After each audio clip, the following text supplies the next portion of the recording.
Hello, আসসালামু আলাইকুম everyone. কেমন আছেন আপনারা সবাই? অ্যাটলিস্ট আজকে আমি জিন্দাবাজারে যাচ্ছি, সরকারি মহিলা কলেজে। তো আমি আমার এক ফ্রেন্ডের সাথে আসছিলাম। তো বাইকে আসার সময় বাইকের ক্লাসের কাজ ছিঁড়ে গেছে। তো অ্যাটলিস্ট আমরা বাইকটা ওয়ার্কশপে দিয়ে এখানে একটা রিক্সা নিয়েছি। তো রিক্সা করে যাচ্ছিলাম। আজকে অনেক বৃষ্টি হয়েছে, অনেক দিন ধরে, প্রায় 7-8 মাস হবে।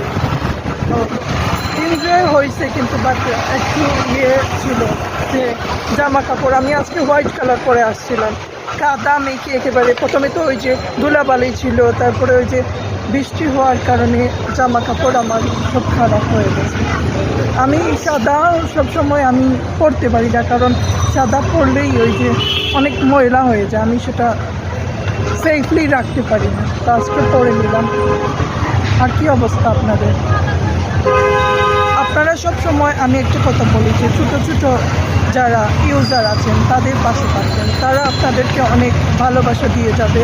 কারণ আমরা যখন দেখি বড় ইউজাররা, তো তাদেরকে একটু পাশে থাকেন না, কিন্তু থাকা উচিত তাদের পাশে। তো অসংখ্য ধন্যবাদ সবাইকে।